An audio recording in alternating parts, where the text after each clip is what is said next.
읽어주는 수사 참 따뜻한 이야기 수도원 책방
안녕하세요. 책 읽어주는 수녀 성바오로 딸 수도회 강소영 마리아 수녀입니다. 이번에 제가 읽어드릴 책은 토마스 머튼의 단상입니다. 물론 이 두꺼운 책을 다 읽어드리지는 못해요. 다만 제가 이해할 수 있는 아주 적은 부분을 읽어드리기에 욕조에 가득한 물을 한 컵 정도의 물로 대신하는 느낌이긴 합니다. 따로 제목이 없이 숫자로 표시된 짤막한 상념들을 우리도 천천히 산책을 하듯 따라 걸어보면 어떨까 싶습니다. 토머스 머튼의 단상 2부 진실과 폭력 흥미로운 시대 5. 진정으로 진실을 추구한다면 우리는 서서히 그리고 열심히 허구와 착각의 덮개를 하나씩 하나씩 벗어 던지게 될 것이다. 적어도 우리는 그렇게 되기를 간절히 바라야 한다. 단순히 내키는 마음만으로는 그것을 성취할 수 없기 때문이다. 한편 우리의 과오를 가장 잘 지적할 수 있고 그것을 보도록 돕는 사람은 우리가 파괴하고 싶은 적이다. 이것은 아마도 우리가 적을 파괴하고자 하는 이유일 것이다. 또한 우리도 적을 도와서 그의 과오를 볼 수 있게 한다. 이것은 적이 우리를 파괴하고자 하는 이유가 된다. 상대방을 비난하는 사람은 먼저 자신이 상대방의 선을 인식하고 사랑한다는 것을 상대방에게 확신시켜야 한다. 그렇지 않으면 아무도 상대방의 잘못을 상대방에게 보여줄 수 없다. 그래서 적에게 그가 틀렸다는 것을 완벽하게 보여주고 싶어도 우리 자신이 그의 옳은 점을 바르게 인식하기까지는 결코 그렇게 하지 못한다. 마찬가지로 우리는 그가 진정으로 우리의 고유한 진실을 제대로 인식하고 있다는 증거를 대기까지 우리의 잘못에 대한 그의 판단을 결코 받아들이지 못한다. 사랑, 오로지 사랑, 자신의 기만과 죄 안에서 실제로 기만당하고 있는 같은 처지에 있는 인간에 대한 사랑만이 진실을 향한 문을 열 수 있다. 우리가 이 사랑을 가지고 있지 않는 한, 이 사랑이 삶 안에서 활동하고 바람직한 결과를 낳지 않는 한, 말과 호의만으로는 결코 충분하지 않기에 우리는 진리에 다가갈 수 없다. 적어도 도덕상의 진리의 말이다.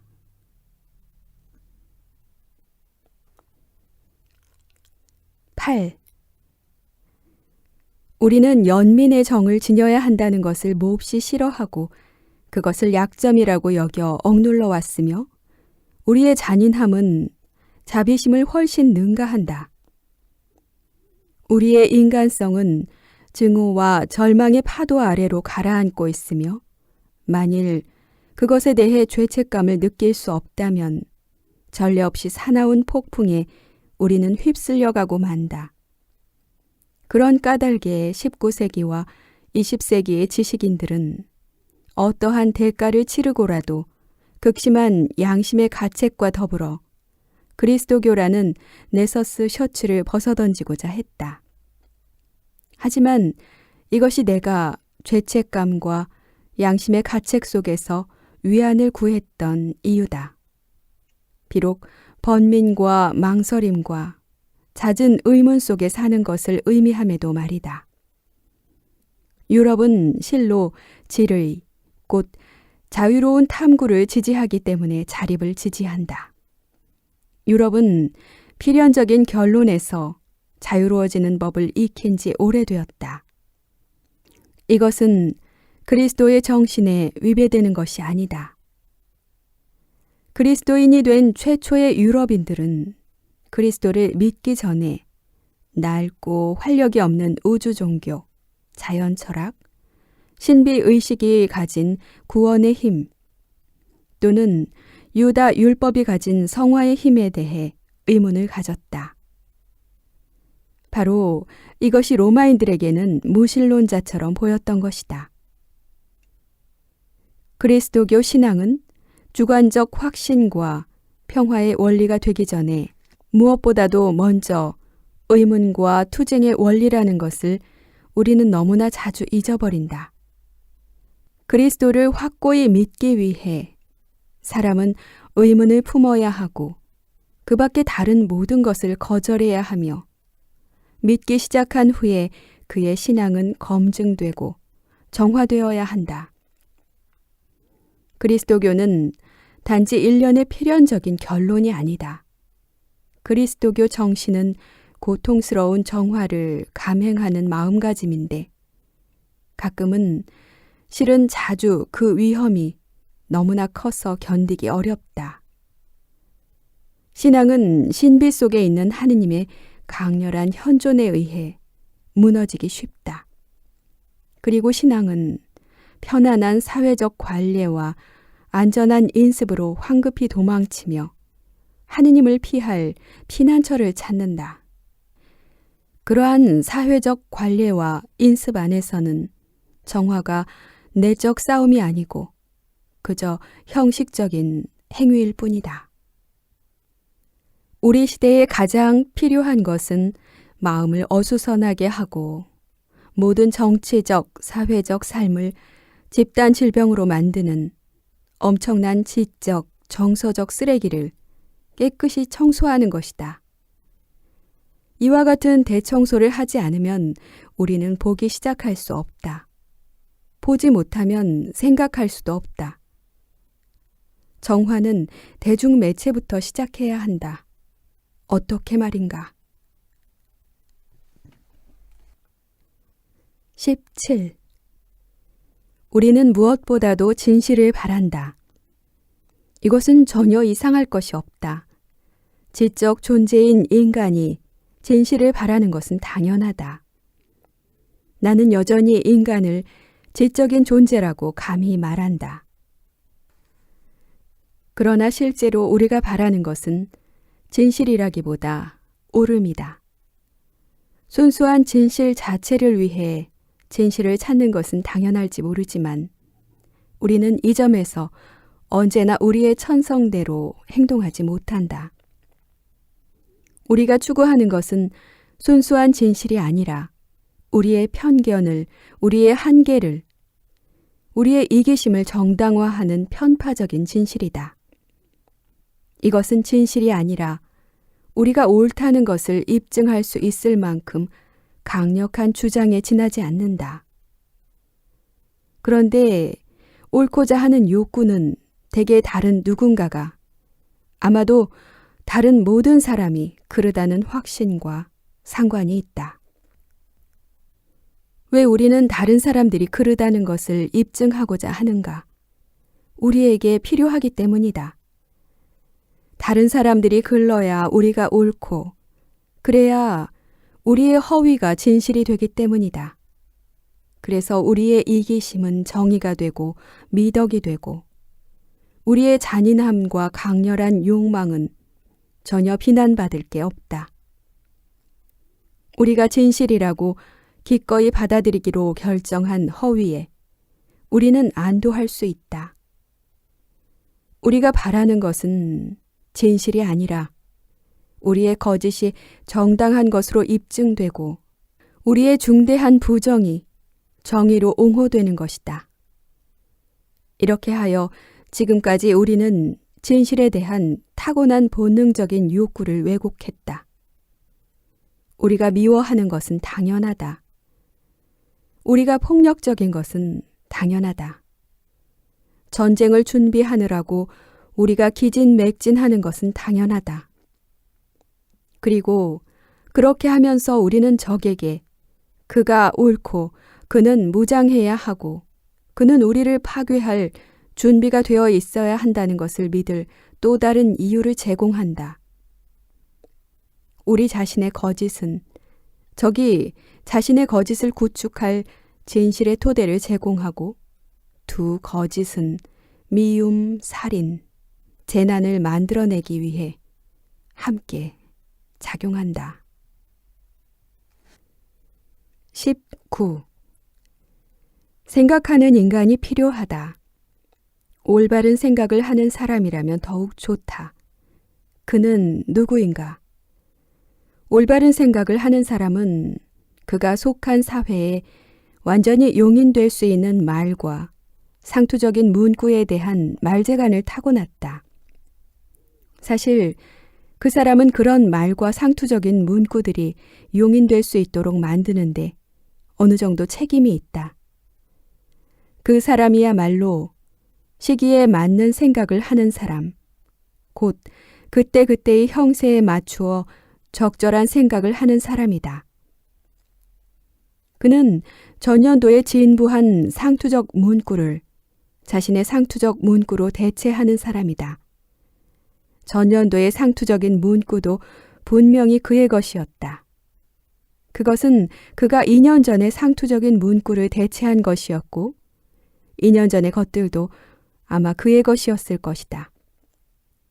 올바른 생각을 하는 사람은 표현하는 요령과 감춰져 있는 것을 발견하는 요령이 있고 모든 사람이 무의식적으로 받아들이기 시작하는 정신적 자세를 이미 가지고 있다.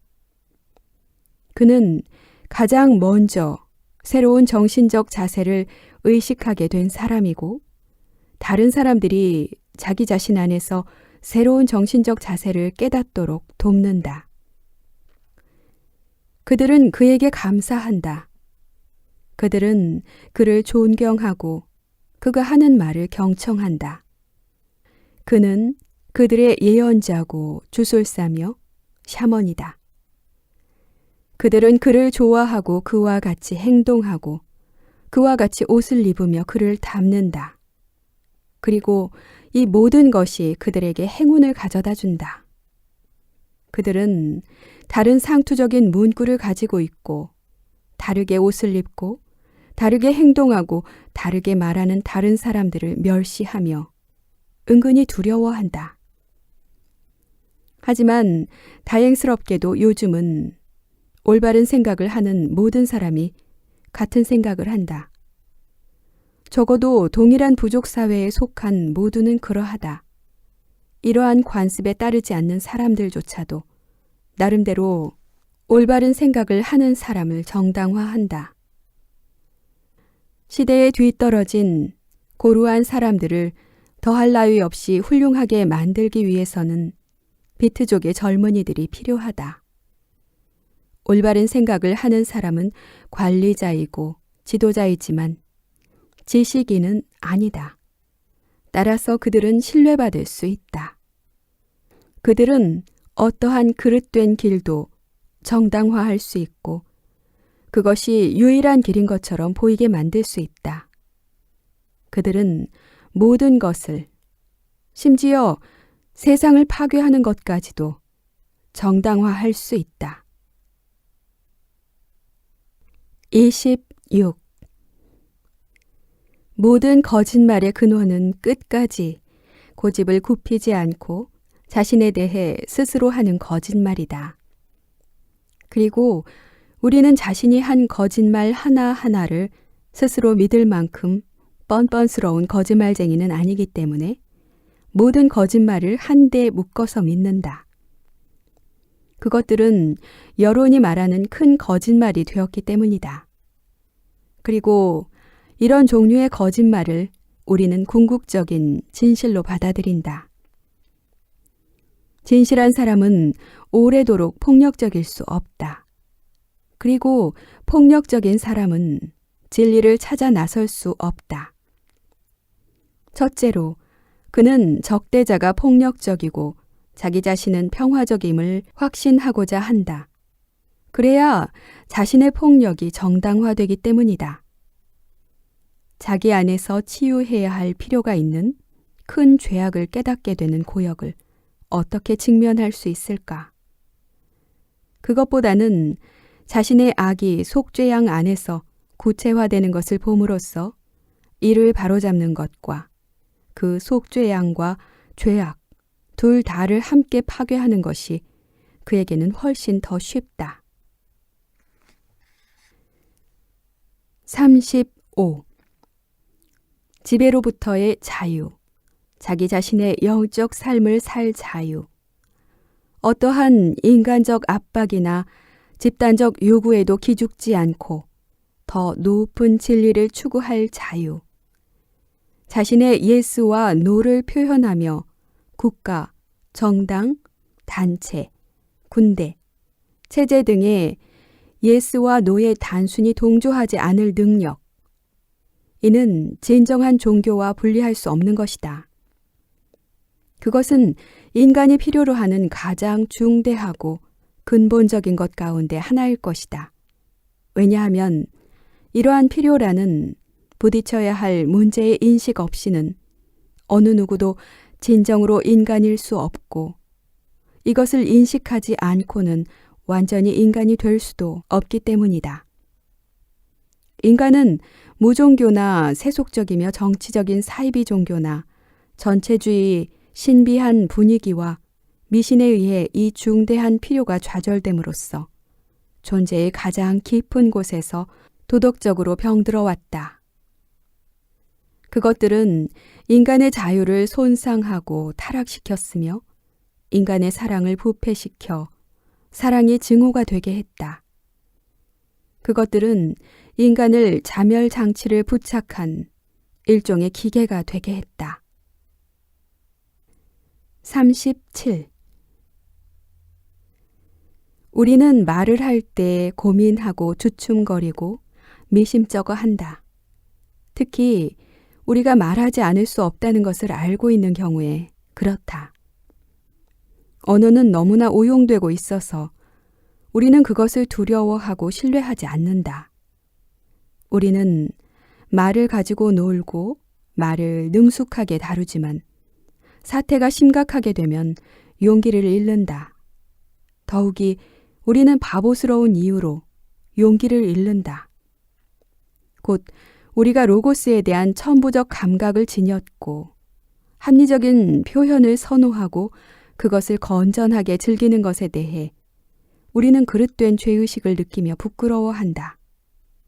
우리는 강력하고 고귀한 매력을 지닌 로고스에 끌리지만 동시에 비정상적인 두려움으로 주저하게 된다.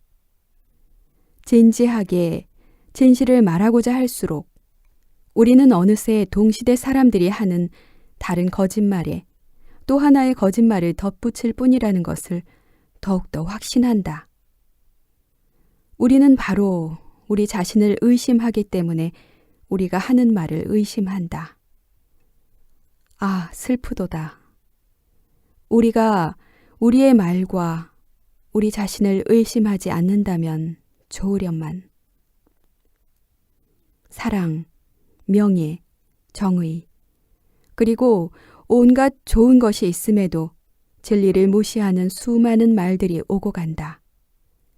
이러한 개념들 자체, 진리, 명예, 선조차 우리에게는 역겹고 불쾌하게 되었다. 그 개념들이 오염되었기 때문이 아니라 우리가 오염되었기 때문이다. 그럼에도 우리는 거짓을 각오하고 용기를 내어 말해야 한다. 이제 더 이상 훌륭하게 사용한다고 믿지 않기 때문에 우리가 부끄러워하게 된 고귀한 수단들, 곧 말을 사용해야 한다.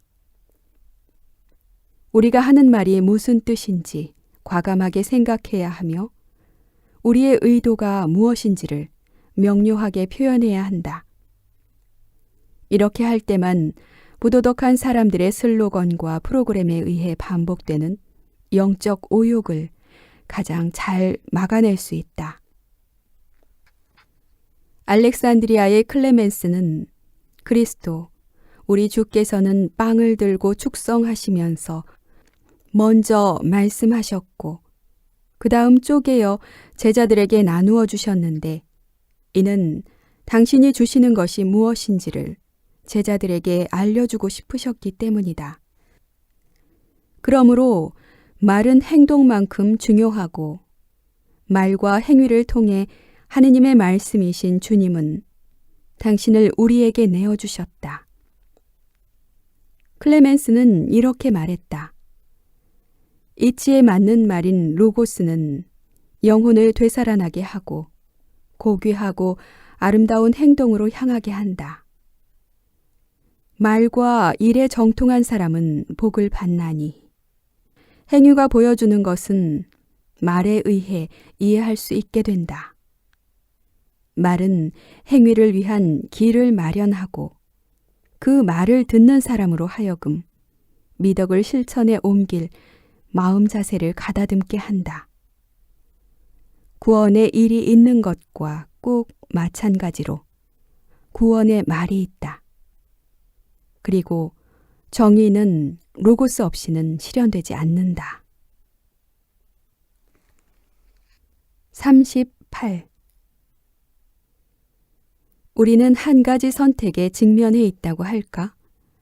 진리를 따라서 살 것인가? 아니면 죽음을 당할 것인가? 빌라도가 말했다. 진리가 무엇이요? 우리에겐 그리스도인이 될 마지막 기회가 주어졌고 그것을 받아들이지 않는다면 이제 끝장이 난 것이라고 할까? 그리스도인들 뿐 아니라 이미 그리스도교 원리라는 바탕 위에 세워진 우리 사회의 모든 사람도 마찬가지라고 할까? 복음이 암시하는 사회적 의미를 실제로 성취할 마지막 기회가 우리에게 제공되었다고.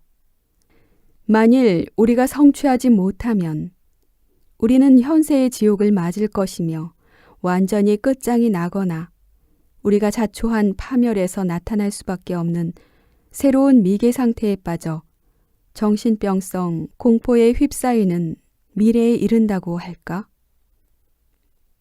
왜 내가 복음이 암시하는 사회적 의미 같은 진부한 표현을 써야 하는가? 그와 같은 말들은 아무런 반응도 일으키지 않는다. 그것들은 더 이상 듣는 사람의 마음을 감동시키지 않는다. 그러나 알다시피 우리는 우리가 하는 말을 듣는 사람들에게 급격한 동요, 전율, 머리를 갸우뚱거림과 같은 반사 행동만을 불러일으키는 말이 아니라 의미심장한 말이 무엇일지 진지하게 생각해야 한다. 그리스도교 원리로 세상을 변화시키는 것이 가능한가? 그리고 진지한 얼굴로 이 질문을 하는 것이 가능할지조차 어떤 사람들은 의아해할 것이다. 그리스도교 원리란 무엇을 의미하는가? 분명히 회칙 어머니오 스승과 지상의 평화는 그리스도교 원리에 대해 매우 명백하게 진술한다. 그리스도교 원리 위에 세워진 사회는 모든 사람이 평화롭게 살 권리와 기회가 있는 사회이며 의미 있는 일정 수준의 수입을 가져다주는 생산적인 일로 스스로를 부양할 수 있는 사회다. 각자는 그 일에서 상당한 몫의 책임을 분담하며 그 일로서 온당한 행복이 가능한 사회의 균형과 질서에 공헌한다. 그리스도교 사회? 그러한 사회는 신부들이 운영하는 사회도 모든 사람이 반드시 교회에 다녀야 하는 사회도 아니다.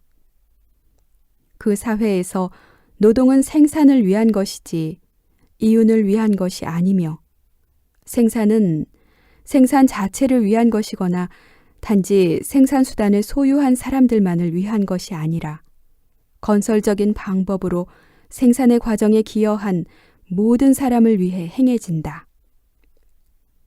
그리스도교 사회는 인간이 자기가 분담한 노동과 지능을 대가로 주고 자기들이 받아야 할 모든 노동의 성과를 받는 사회다.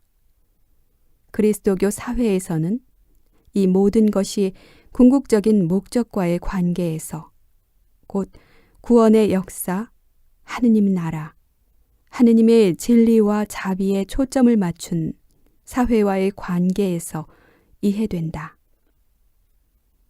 때때로 그리스도인의 사회적 행위가 전혀 다른 본질의 어떤 것, 곧 내세적인 어떤 것을 위해 부당하게 이용되는 경우가 있기 때문에 진지함이 결여되지 않았나 하는 의심 속에는 약간의 진실이 있을 수 있다. 임금이나 노동, 정치, 전쟁, 평화 같은 것과는 전혀 관계가 없는 내세적인 어떤 것 말이다. 그것이 문제점이다. 자연적인 것과 초자연적인 것 사이에 이론상 차이를 오해하며 기도하고 여러 종교적 행위를 수행하는 것 외에는 일상적인 삶에서 참으로 초자연적인 것은 아무것도 없다고 생각하게 되었다. 우리는 판에 박힌 일상에서 잠시나마 우리를 구원한다는 바로 그 사실에 종교적 행위에 가치를 둔다. 41. 우리 시대에 통탄할 일은 너무도 쉽게 이론을 실천에 옮길 수 있다는 것이다. 이론이 완전하고 이상적일수록 그것들을 현실화하기가 더욱더 두렵다. 우리는 마침내 아주 오랜 옛날 유토피아를 상상하기도 전인 원시시대의 인간이 현대인보다 더 잘 알고 있던 것을 재발견하기 시작하는 것 같다. 자유는 불완전과 밀접한 관계가 있고 한계, 불완전, 실수는 불가피할 뿐 아니라 유익하다는 것을 말이다. 가장 좋은 것이라고 이상적인 것은 아니다. 이론상 가장 좋은 것을 모든 사람에게 규범으로 강요하는 곳에서는 그것이 좋은 것이 될 여지조차 없다. 규범으로서 강요된 가장 좋은 것은 악이 된다. 수도원에 사는 모두에게는 가장 좋은 것, 최상의 것이 부과되어 있다고 주장하는 사람이 있을지 모른다. 절대로 그렇지 않다. 성 베네딕토의 원칙은 이러하다. 곧 강한 자는 더 많은 것을 하기를 바라고 약한 자는 의기가 꺾여 수도원에서 추방되지 않도록 수도회 규칙은 극단에 치우치지 말아야 한다. 자유로워져야 하며 얽매여서는 안 된다. 고독은 사치품이 아니라 필요 불가결한 것으로 보존되어야 한다. 완성을 위해서라기보다 하느님께서 주신 삶 안에서 단순히 생존하기 위해서다. 그러므로 언제, 어떻게, 그리고 누구에게 아니요라고 말해야 하는지 알아야 한다. 이것은 때때로 상당히 어렵다. 사람들에게 상처를 주거나 상처를 주고 싶어 해서는 안 된다. 그러나 더 높고 본질적인 가치에 불충하면서까지 그들을 회유해서는 안 된다. 사람들은 자기들이 살아갈 수단으로 삼을 특정한 착각을 만들어내기 위해 끊임없이 당신을 이용하려 한다. 그것이 이데올로기로서 받아들이는 집단적 착각인 경우 특히 그러하다. 집단적인 착각에 대한 당신의 지지를 얻고자 하는 뇌물에 지나지 않는 그들의 인정을 당신은 포기하고 단념해야 한다. 당신은 공공이 매우 좋아하는 몇 가지 백일몽이 실현된 사람으로 당신이 묘사되도록 내버려 두어서는 안 된다. 필요하다면 당신은 기꺼이 방해하는 사람, 그래서 달갑지 않은 사람, 보편적인 꿈을 망쳐버리기 때문에 불필요한 사람이 되어야 한다.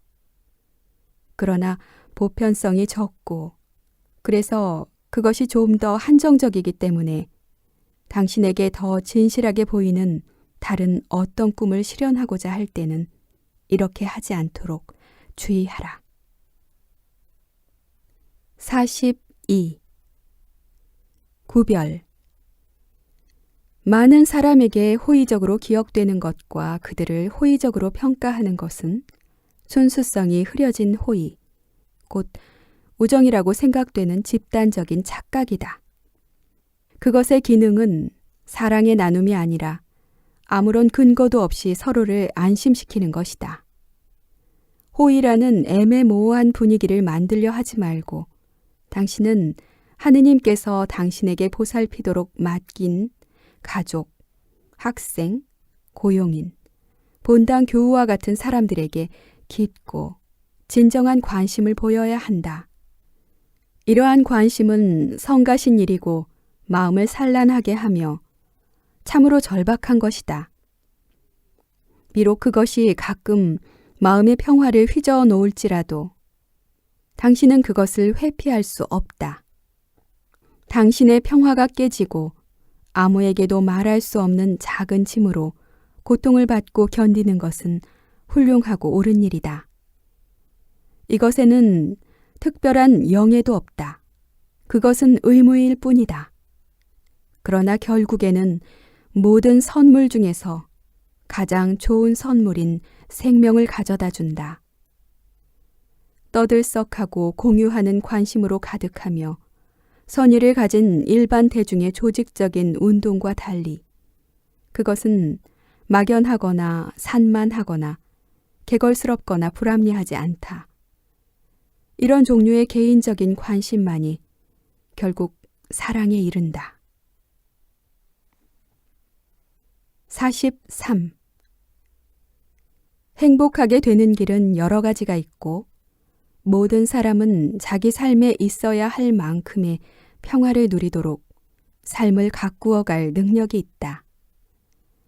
그런데도 왜 우리는 우리뿐 아니라 모든 사람에게 흡족한 행복의 기준에 이르렀다고 생각할 때까지는 절대로 만족하지 않고 분별 없는 요구로 자신을 학대하는가? 하느님께서 세상의 나머지 사람들의 생각을 물어보시지 않고 우리에게 주신 행복이라는 감추어진 선물에 우리는 왜 만족할 수 없는가? 우리는 왜 잡지나 텔레비전이 추천하는 행복을 고집하는가? 그것은 아마도 아무런 대가 없이 우리에게 주어지는 행복을 믿지 않기 때문일 것이다. 우리는 정가표가 붙어 있지 않는 행복으로는 만족할 수 없다. 만일 우리가 행복을 팔겠다는 사람들에게 좌우될 만큼 바보라면 우리는 어떤 것에도 만족할 수 없을 것이다. 우리가 만족한다면 그들이 어떻게 이득을 얻겠는가? 우리는 더 이상 그들의 새 생산품이 필요 없을 것이다. 점원이 결코 바라지 않는 것은 구매자가 만족하는 것이다. 당신이 만족하여 가지지 못한 것을 움켜잡으려고 하지 않는다면 우리의 풍족한 사회에서 당신은 아무런 쓸모가 없다. 그리스 사람들은 우리만큼 영리하지 않았다. 그들은 원시적인 방식으로 탄탈루스를 지옥에 넣었다. 이에 반해 메디슨가라면 탄탈루스가 천국에 있다고 우리를 설득하고 싶을 것이다. 하느님께서는 우리가 당신 사랑의 선물인 우리의 환경 안에서 그리고 당신의 사랑이 우리에게 주신 능력으로 삶을 살아갈 자유를 주셨다. 그러나 우리는 그렇게 살아가는 것에 대해 자책감을 느낀다. 우리는 하느님께서 주신 삶에서 행복할 수 있다. 삶에서 하느님의 은총에 힘입어 만족스럽게 나아갈 수 있다. 그러나 우리는 부끄러워 그렇게 하지 못한다. 왜냐하면 행복 이상으로 한 가지를 더 필요로 하기 때문이다. 인정받기를 바라는 것이다.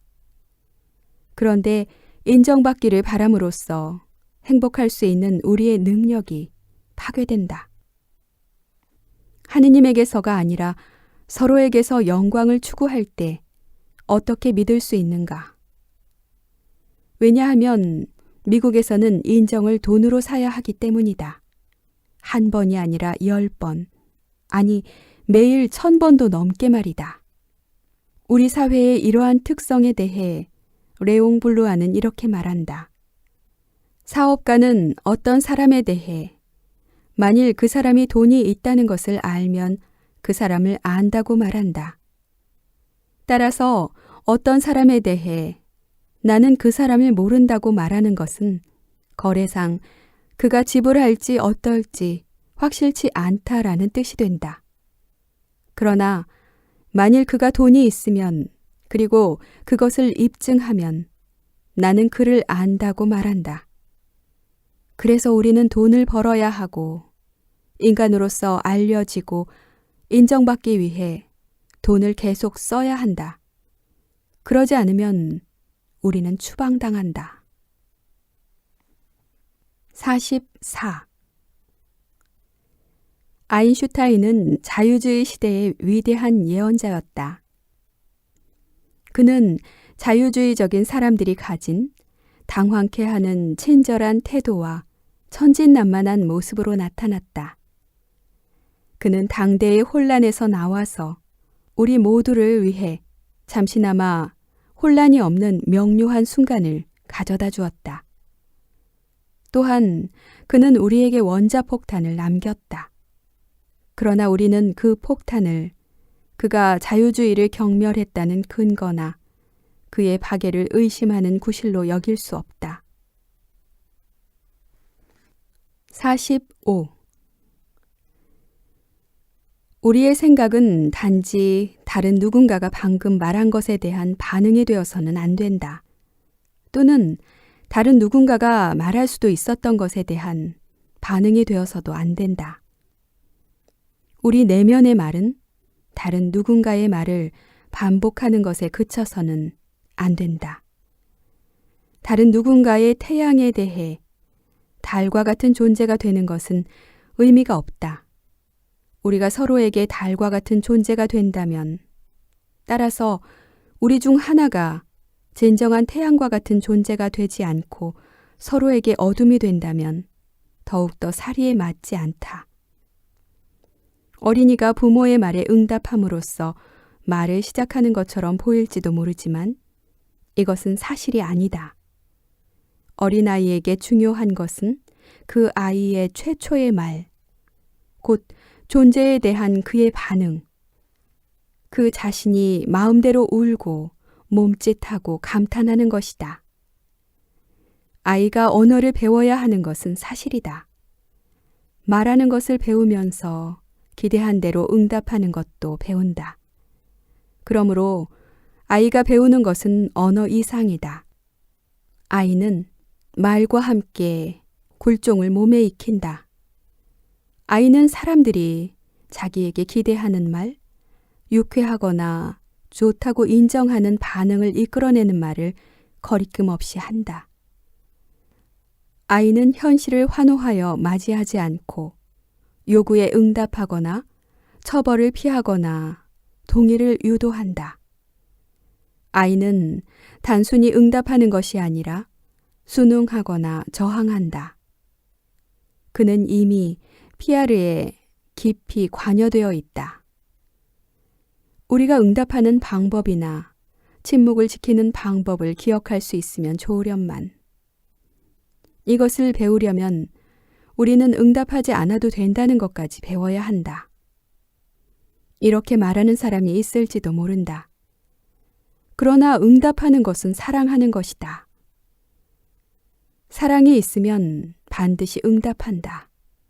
그러나 단순히 이성에 따르는 것, 담합하는 것, 회유하는 것, 실수나 부정과 타협하는 것은 사랑이 아니다. 침묵도 응답이다. 그것은 때때로 더 큰 사랑의 응답이며 너무 까다롭거나 애정에 굶주린 연인을 달래기 위해 진리를 위태롭게 하거나 이성을 희생하지 않는 사랑의 응답일 수 있다. 성 알폰소 로드리게스는 말한다. 아무런 응답도 하지 말라. 아무런 응답도.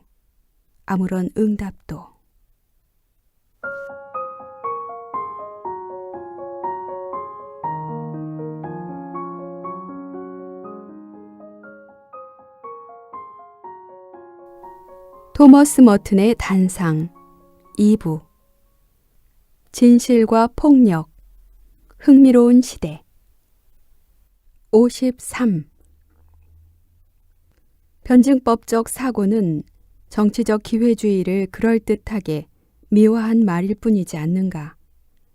교활한 정치가들은 모두 자신들의 이익을 촉진하기 위해 이런저런 기회를 잡을 때 이상과 원칙에 의해 마음이 혼란스러워지지 않도록 하면서 실제로 변증법적으로 생각하지 않는가.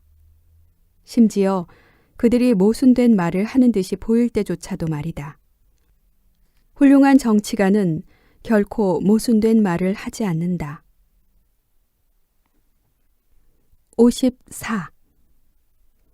의식이 맑아지는 순간이면 나는 스스로에게 이렇게 말한다. 오늘날과 같은 시대에는 사람이 총알을 맞을 것도 개의치 않을 무엇인가가 있어야 하고 틀림없이 실제로 총알을 맞게 될 무엇인가 있을 것이라고 말이다. 그것이 무엇인가? 원칙? 신앙? 미덕? 하느님?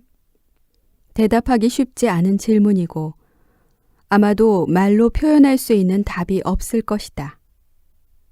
그것은 말로 전달할 수 있는 것이 아니거나 생각조차 할 수 없는 것이리라. 오늘날 사형을 선고받는 데에 사형에 의한 죽음은 보기 드문 일이 아니다. 정치적인 죄를 범하거나 폭군에게 반항하거나 심지어 못마땅한 견해를 가질 필요는 없다. 실로 전제군주적인 지배체제 아래서 행해진 대부분의 정치적 사형은 이유가 없고 자의적이며 비상식적이다. 당신이 무슨 일을 했기 때문이 아니고 당신이 무엇인가를 믿기 때문이 아니고 당신이 무엇인가를 지지하기 때문이 아니라 이유도 없이 부당하게 당신은 총살되거나 매질을 당해 죽거나 굶어 죽거나 쓰러질 때까지 일을 하다 죽을 것이다. 불분명한 어떤 일이나 누군가에 의해 당신의 죽음이 요구된다. 당신의 죽음은 당신이 도저히 이해하지 못하는 무의미한 정치 과정에 그럴듯한 의미를 부여하기 위해 필요하다.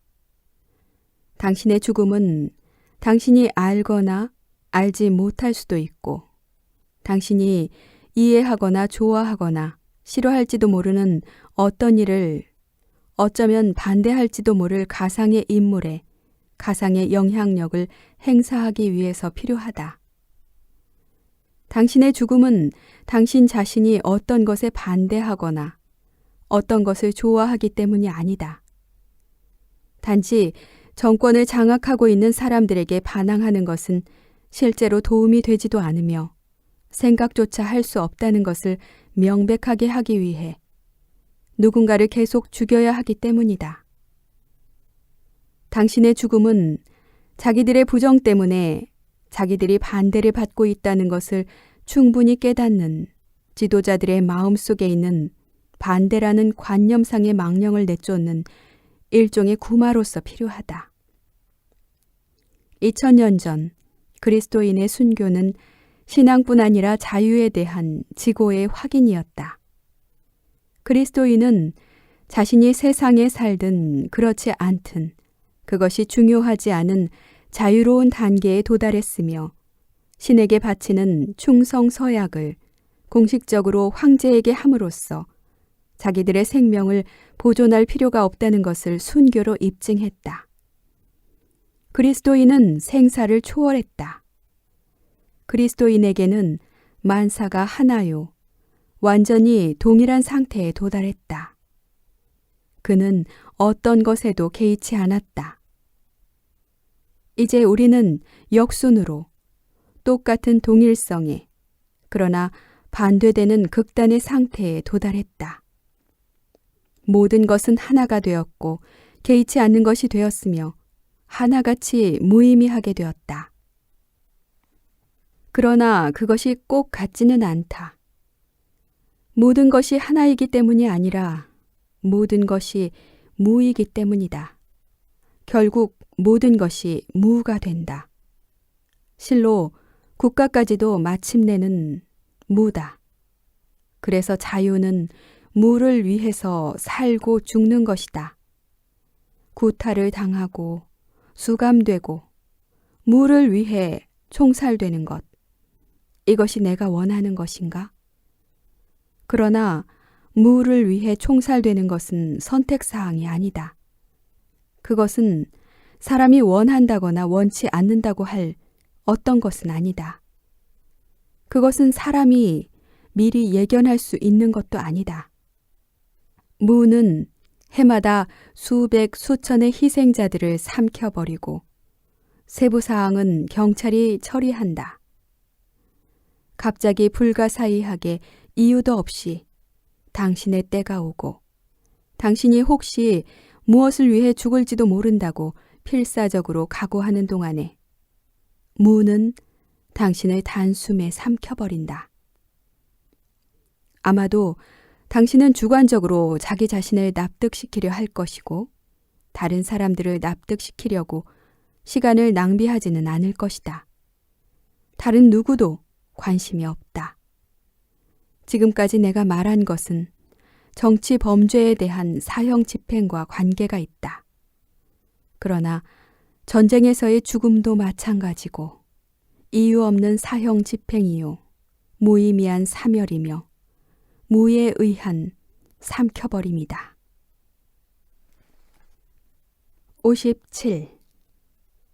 어느 일요일에 뉴 올리언스에 있는 백인 가톨릭 본당에 강론을 위해 한 젊은 사제를 보냈다. 그 사제는 주일 복음에 의거하여 강론을 했는데 복음에서 그리스도께서는 그리스도교가 주장하는 도덕체계의 핵심, 곧 하느님 사랑과 형제 사랑이라는 이중 계명에 대해 말씀하셨다. 사제는 강론에서 기회를 틈타 이 계명을 인종차별 문제에도 적용되며 백인과 흑인은 인종차별이 철폐된 사회에서 서로를 받아들일 만큼 서로 사랑해야 한다고 지적했다. 강론이 거의 끝나 요지가 명료해질 무렵 한 남자가 회중 가운데서 일어나 화를 내며 소리쳤다. 나는 이따위 시시한 이야기를 들으러 여기 온 것이 아니라 미사를 드리러 온 것이요. 사제는 강론을 멈추고 기다렸는데 이것이 사나이를 더욱더 성나게 했다. 그는 강론을 당장 끝내지 않으면 나가겠다고 했다. 사제는 계속 침묵하며 기다렸는데 많은 사람이 투덜거리며 지지하는 가운데 또 다른 남자가 일어나 이따위 교리는 헛소리에 불과하다며 항의했다. 사제가 여전히 아무 말도 하지 않자 두 사람은 교회를 떠났고 회중 가운데 50여 명의 독실한 신자들도 그들을 따라 나갔다. 그들 가운데 첫째 사람이 나가면서 어깨 너머로 오늘 내가 미사에 참석하지 못한 것은 당신 책임이요 라고 사제에게 소리쳤다. 이 작은 사건은 의미가 있다. 의미는 단순하고 객관적이다. 주관적인 의향, 다시 말해서 그들의 베일에 가려진 양심의 그럴듯한 진실성은 별 문제로 하고 여기서 밝혀지는 객관적인 사실이 있다. 사람은 자기 자신을 착한 가톨릭 신자라고 생각할 수 있고 이웃 사람들도 그를 착한 가톨릭 신자로 생각할 수 있지만 사실 그는 그리스도교 신앙의 배교자일 수 있다는 것이다. 우리는 이러한 사람들이 하느님의 이름으로 교회의 성직자들이 설교하는 하느님 말씀의 명료한 뜻을 듣기를 매정하게 거절하는 것을 목격할 뿐 아니라 믿는 사람은 누구도 배제하지 않는 일치, 다시 말해 그리스도 안에서의 형제들의 일치인 그리스도교의 아가페로서의 미사의 의미에 도덕적, 영적으로 완전히 무감각한 것을 목격한다. 그리스도 안의 형제를 이 일치에서 배제하는 것은 주님의 몸을 분별하지 못하는 것이고 따라서 자신에 대한 심판을 먹고 마시는 것이다. 의심할 여지 없이 그날 아침 교회를 떠난 사람들은 아무도 이러한 주장에 동의하지 않을 것이다. 그들은 스스로 만인을 위한 애덕으로서 인정받을 수 있는 것을 가슴에 간직하고 있다고 믿는다. 그러나 그것은 추상적이며 율법적인 애덕이 아닌가. 그들의 미사 참례는 규칙에 따른 형식적인 행위이지 않는가. 형식적인 행위. 추상 개념으로는 충분치가 않다. 일치의 형식적인 행위가 사람을 그리스도인으로 만들지 않으며 실제적 행위가 형식적인 행위의 의미와 분명히 모순될 때 그것은 그리스도교가 의미를 상실했다는 객관적 표시다. 나는 내 글이 양심적인 영혼과 유순한 마음을 가진 많은 사람들의 비위에 맞지 않으리라는 것을 충분히 이해하며 이 글을 쓰고 있다. 그들은 나의 소견이 무자비하다고 생각할 것이다. 그들은 이 솔직한 사람들, 선의를 가진 소박한 사람들, 당신과 나 같은 사람들, 위선적인 독자, 나와 꼭 닮은 사람, 나의 형제에게 불리한 판단을 내린 것이 아닌가 하는 의혹이 없도록 내가 나의 소견들을 거듭거듭 수정하기를 바랄 것이다. 왜 우리는 이러한 사람들에게 이토록 마음 써야 하는가? 왜 그들을 용서하며 그들을 위해 면책 조항을 찾고 선의의 의도라며 그들을 정당화하는가?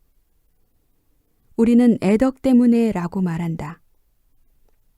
우리는 애덕에 많은 관심이 있기 때문에 사랑의 율법을 존중하지 않고 그리스도인의 사랑의 성찬례를 위해 모인 신자 공동체로부터 화를 내며 거칠게 자신을 갈라놓는 사람들을 위해 가능한 모든 구실을 찾으려 한다. 그리스도의 계명을 심각하게 모독하고 그분의 지체 안에서 그리스도를 못 박는 잔인하고 부당하며 비인간적인 반복된 행위를 허용하고 감싸주는 관습을 가진 사회를 옹호하는 사람들을 위해서 말이다. 그러한 사람들을 용서하는 것은 애덕을 짓밟는 그들의 행위에 전적으로 동참하는 것이 된다. 그들의 죄는 똑똑히 지적되어야 한다. 진리를 회피하는 가짜 애덕은 그리스도교를 가장한 불의와 허위가 무섭게 증식하는 것에 대한 책임이 있다. 이 불쌍한 사람들에게 할 수 있는 가장 좋은 말은 그들은 자기들이 하는 일이 무엇인지 모르고 있다, 이다. 그러나 그들을 엄하게 벌하는 것, 곧 정의의 이름으로 그들을 공격하여 분풀이를 해서는 안 된다. 자신의 영적 깨달음과 의로움을 확신하는 사람이 더 약하고 폭력적인 사람을 자극하여 죄를 짓게 하고는 더욱더 확신을 가지고 그 사람을 비난하는 일이 얼마나 많은가.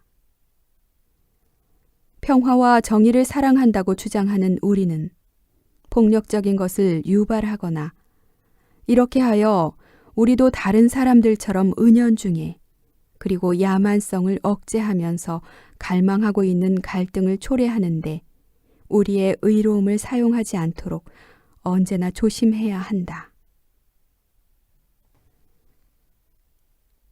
61. 간디는 이렇게 말했다. 하느님을 두려워하는 모든 사람이 해야 할 일은 결과에 전혀 상관하지 않고 죄악과 관계를 끊는 것이다.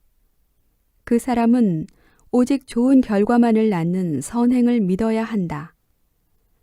진리를 따르는 것이 바로 자신의 삶을 위태롭게 할지라도 그는 진리를 따라야 한다. 그는 사탄의 길에서 사는 것보다 하느님의 길에서 죽는 것이 더 낫다는 것을 알고 있다. 나의 비폭력. 이것이 바로 서방에서 우리가 상실한 태도다.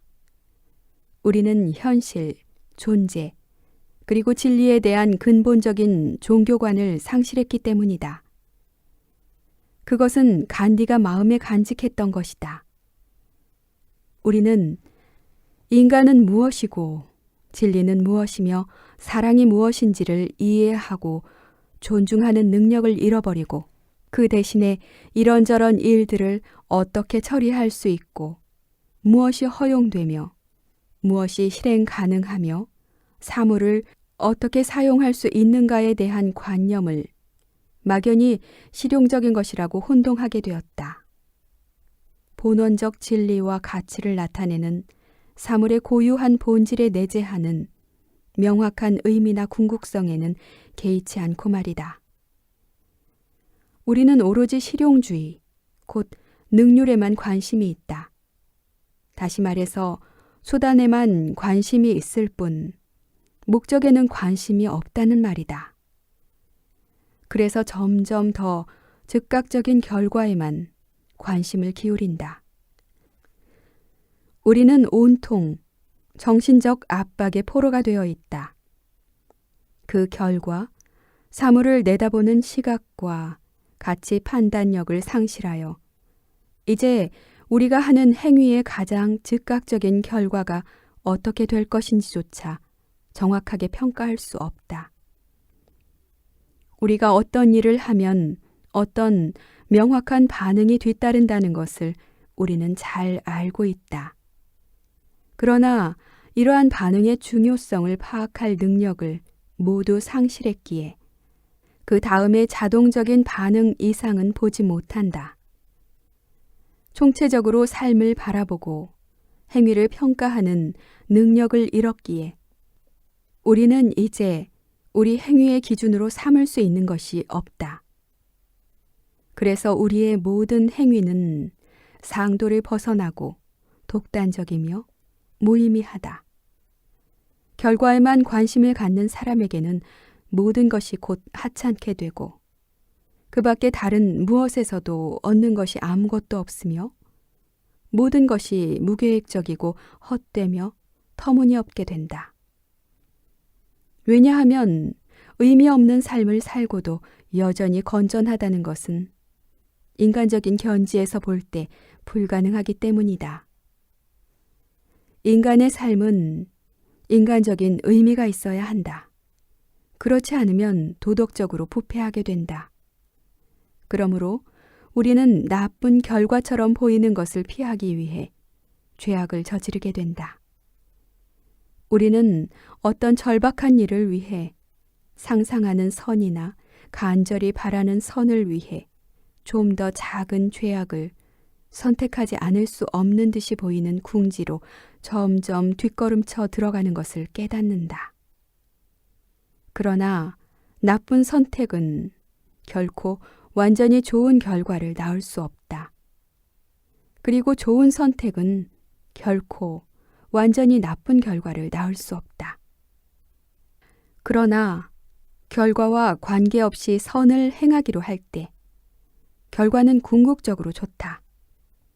그 결과, 그것들 안에 있는 선이 있을 수 있는 죄악을 훨씬 능가한다.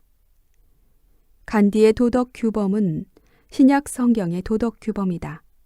모든 일을 그리스도의 이름으로, 진리의 이름으로 하는 것이다. 다시 말해 그리스도의 현현인 모든 일 안에 있는 진리를 위해 하는 것이다. 진리를 위해 사랑으로 행동하는 것, 곧 애덕으로 진리를 행하는 것. 그것은 진리만을 위하여 행동하는 것이며 결과는 어떻게 되든 상관하지 않는 것이다. 결과에 상관하지 않는다는 것은 있을 수 있는 재난을 염려하지 않고 선한 것으로 생각되는 것을 무모하게 한다는 뜻이 아니라 자기가 선하다고 믿는 것을 신중히 선택하고 그 선한 것 자체가 제때에 스스로 선한 결과를 낳게 한다는 말이다. 우리가 확신해야 하는 일이 있다. 곧 선한 행동이란 결코 인위적인 사회 규범에 완전히 임의로 순응하는 것이 아니라는 것이다. 순응한다는 것은 행동을 잘 한다는 것이 아니라 다만 선하게 보이는 것일 뿐이다. 객관적인 도덕적 선, 곧 존재의 진정한 가치에 부합하는 선이 있는데 이것은 우리가 그 규범에 따를 때 우리 삶의 내적 의의를 끌어내고 그 의의를 확인시켜준다.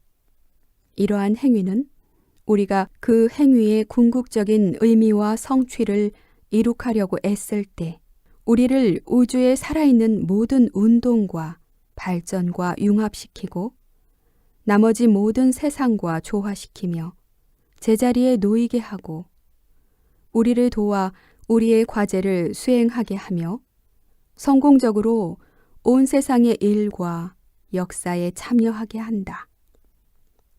한마디로 말해 그것은 하느님께 순명하는 행위다.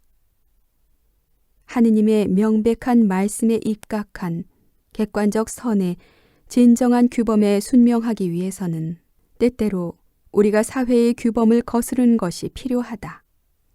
한 사회에서 행동 규범이 독단적이며 변하기 쉽고 실용주의적일 때 수동적으로 불의와 죄악과 협력하고 하느님의 절대적인 명령을 경청하기를 거부할 위험이 크기 때문이다.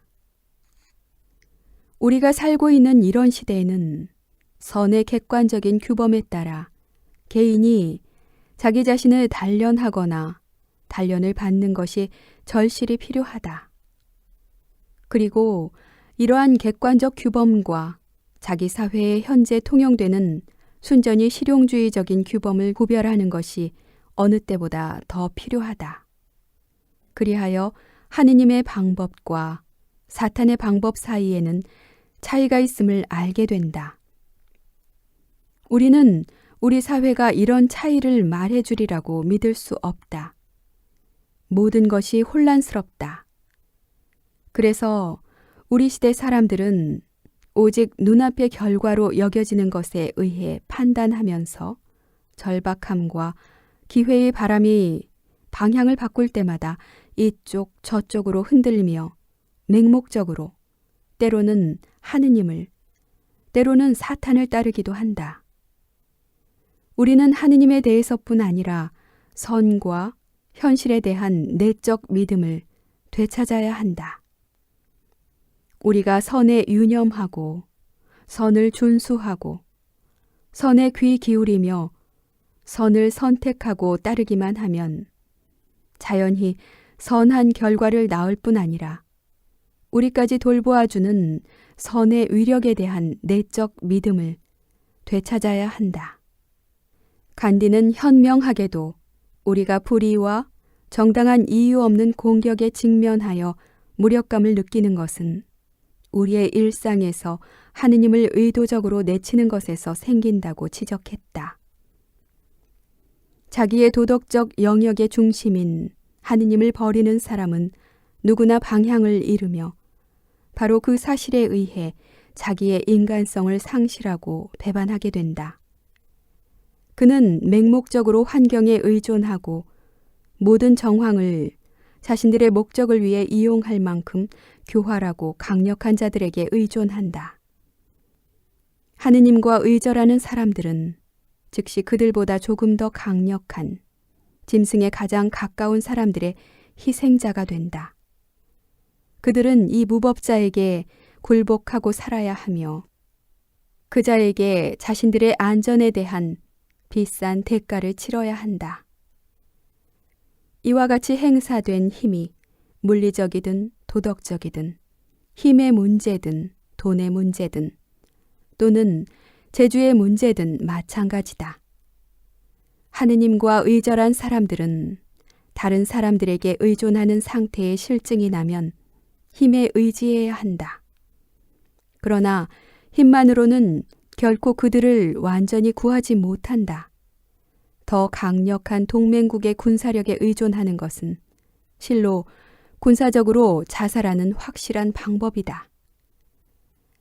예언자들은 수세기 동안 꾸준히 이 교훈을 가르쳤지만 성공하지 못했다.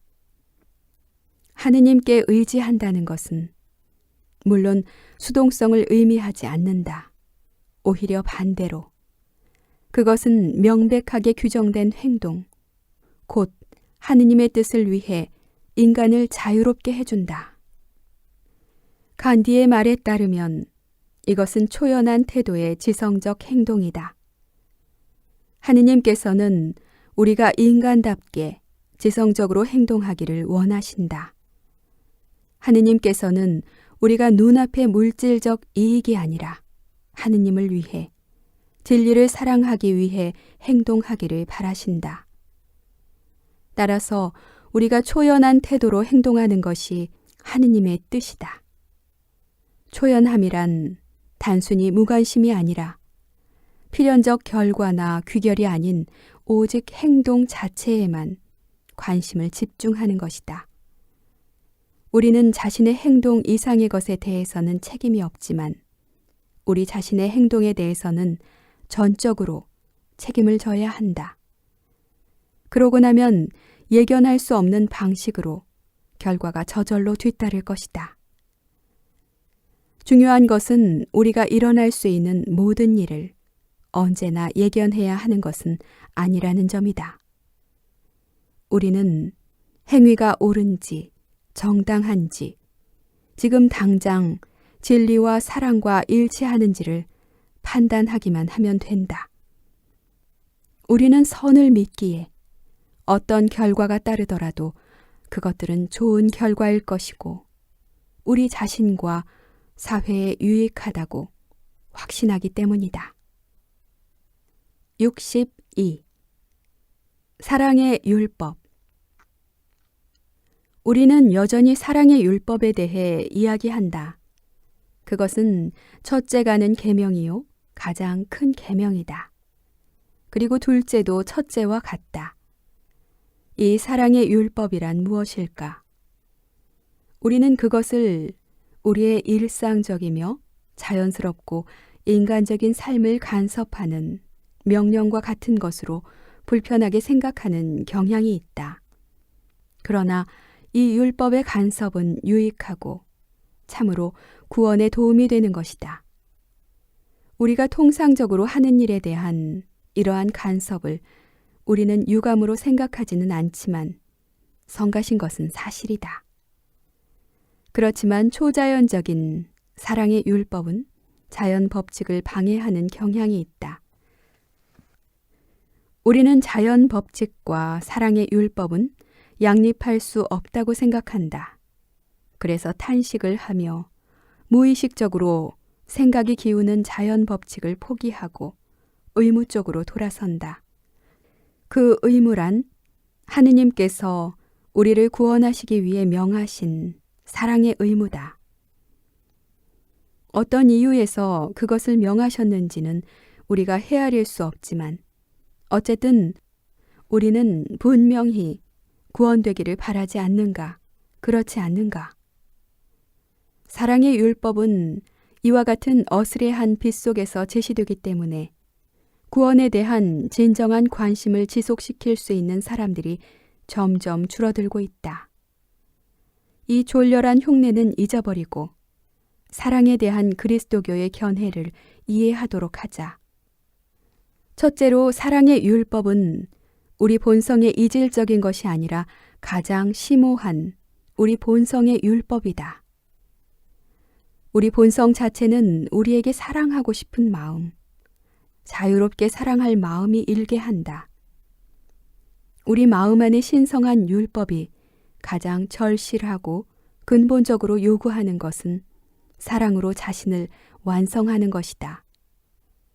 우리는 인간성을 지닌 것만으로 충분하지 않으며 인간으로서 행동해야 하고 우리 본성에 지닌 모든 능력을 최대한 발휘해야 한다.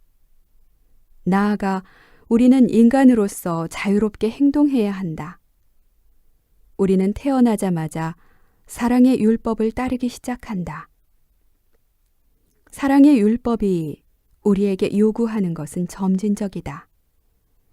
우리는 삶 자체를 사랑함으로써, 다시 말해 어떠한 대가를 치르더라도 생존하기를 사랑함으로써 이 요구에 응답하기 시작한다. 그래서 우리는 무엇보다도 우리 자신을 사랑해야 한다. 그러나 성장하면서는 다른 사람들을 사랑해야 한다. 먼저 우리 자신의 완성으로서 그들을 사랑해야 하고 그 다음으로는 그들의 완성을 실현하기 위해서 그들의 사랑하는 능력을 개발하기 위해서 그들을 사랑해야 한다. 그리고 마침내 우리는 하느님 안에서 그리고 하느님을 위하여 다른 사람들과 우리 자신을 사랑해야 한다. 그러나 사랑의 율법이 가장 근본적으로 요구하는 것은 우리가 자유롭게 사랑하는 것이다. 단순히 우리 앞에 놓인 어떤 대상이든 사랑하라는 것이 아니라 우리 자신이 사랑의 대상을 선택하도록 명을 받고 있다. 동시에 선택은 제약을 받는다. 우리의 시간과 장소, 사회와 삶의 상태가 우리를 대신해서 한정된 수의 친구와 적을 결정하기 때문이다. 우리는 정확히 누가 우리의 친구가 될 것이고 누가 우리의 적이 될 것인지를 절대적 자유로 결정할 수는 없다. 우리의 선택은 일정한 가능성에 제한되어 있다. 그러나 여전히 우리가 실제로 만나는 사람들을 그들이 적의를 품고 있더라도 친구로서든 또는 사랑받는 사람으로서든 사랑할 수 있고 또 사랑하기로 해야 한다. 그래서 사랑의 율법은 감상적 위안이나 생색을 내는 관료적 호의에 푹 빠지라고 명령하는 율법이 아니다. 사랑의 율법은 우리 내면에 있는 이 큰 힘을 사용하는 데 전념하고 사랑의 힘이 본능적으로 활동하지 않는 상황에서도 전념하기로 하라는 명이다. 요컨대 사랑하라는 명령은 타고난 본능적 메커니즘을 초월하라는 명령이요. 그것에 이끌려가거나 맹목적으로 그것의 마음을 빼앗기지 말고 천부적인 힘을 자유롭게 의도적으로 사용하라는 명령이다. 그 힘을 이와 같이 자유롭게 사용하기만 하면 이 천성적인 충동을 개인적이며 영적인 수준까지 향상시킬 수 있다. 그러나 자유가 천성을 반드시 전적으로 부인하고 좌절시키는 것은 아니다. 결혼해서 배우자를 선택하는 것은 이러한 높은 영적 법칙에 대한 순명이다. 부부에는 이런 심오한 사랑의 실현, 곧 자유와 기쁨 안에서 하느님께 순명하는 영적 행위가 될 수 있다. 65. 아버지의 나라가 오시며. 파루시아에 대한 문제는 여전히 그리스도교의 가장 중대한 문제다. 물론 그것 자체는 전혀 문제가 되지 않는다. 하느님 나라는 이미 세워져 있지만 아직 명백하게 드러나지는 않고 있다. 우리는 여전히 발전의 시대, 선택의 시대, 그리고 준비의 시대에 머물러 있다. 우리는 여전히 결정의 시대에 살고 있다. 그리스도인은 파루시아, 곧 하느님 나라의 마지막 도래를 위하여 결정한 사람이거나 결정한 사람이 되어야 한다. 그리스도인의 삶은 결정에 의해 비롯된다. 그의 존재는 파루시아가 그에게 중대한 경우에 의미가 있는 것이다. 그러나 파루시아는 무한히 지연되고 있는 것 같다. 이렇게 파루시아가 지연되는 것은 우연한 사건이 아니다. 그것은 문제의 한 부분으로 생각되어야 한다. 파루시아는 그 자체만으로는 문제가 되지 않는다. 파루시아의 지연은 문제의 전부가 아니며 이러한 지연이 다른 문제를 제기한다. 그 문제란 다음과 같다. 그리스도인인 우리는 파루시아에서 최후의 승리에 의해 명확하게 드러날 그리스도 왕국에 모든 희망을 걸고 있는 사람들이다. 파루시아는 죽음을 극복한 생명의 마지막 승리다. 파루시아가 지연되고 있기 때문에 2000년 동안 우리에게는 스스로 이 세상의 일종의 왕국, 곧 문화적, 종교적, 정치적 그리스도 왕국을 건설하는 일이 맡겨졌는데 이와 같은 왕국은 기대했던 만큼은 아니지만 나름대로 이점이 있다. 그런데 만일 파루시아가 이 잠정적 구조의 종말과 파괴, 곧 그 구조의 심판을 의미한다면 우리는 정말로 파루시아를 바라야 하는가? 우리는 진지하게 파루시아가 무기한으로 지연되기를 기도해서는 안 되는가? 그리고 우리가 기도를 통해 하느님의 뜻에 행사할 수 있는 모든 힘을 발휘함으로써 차라리 하느님의 계획을 변경하고 모든 일을 잊어버릴 시도를 해서는 안 되는가? 우리는 나름의 방식으로 그리스도 왕국, 곧 우리가 이미 시작한 것과 일치하는 왕국, 세상 속에 있는 고립된 신성한 이종 문화권인 동시에 정치적으로는 세상과 협력하는 하느님의 왕국을 우리가 건설하게 해달라고 그분께 청해서는 안 되는가? 파루시아를 단순히 세상에서 우리가 성취한 사회적, 문화적, 종교적, 정치적 승리로 여기고 그래서 더 이상 고립된 이종 문화권이 아니라 마침내 세상을 완전히 차지하는데 성공했다고 주장해서는 안 되는가? 8세기에 시작해서 중세 동안 우리는 한때 그것을 시도했다. 그것은 훌륭한 시도였지만 몇 가지 중요한 점이 간과되었다. 우리는 더 나은 시도를 해볼 만한 처지가 될 수 없을까? 그리고 이번에는 성공할 수 없을까? 이렇게 하여 우리는 사실상 우리 자신이 파루시아의 불리한 결정을 내리고 있음을 알게 된다. 아버지의 나라가 오시지만 지금이 아니고 괴로움을 주는 방식으로서가 아니라 우리가 원하는 때에 우리의 방식으로 오시라고 청한다. 그래서 그리스도인들은 심판을 받지 않도록 또 무한한 시간의 연장인 영원을 위해 기도하는 법을 터득했다. 우리에게 필요한 것은 시간이기 때문이다. 거듭해서 다시 시도해볼 시간 말이다. 주님의 기도 수정안. 아버지의 나라가 오시며를 빼고 저희에게 시간을 주시며로 대신하면 어떨지.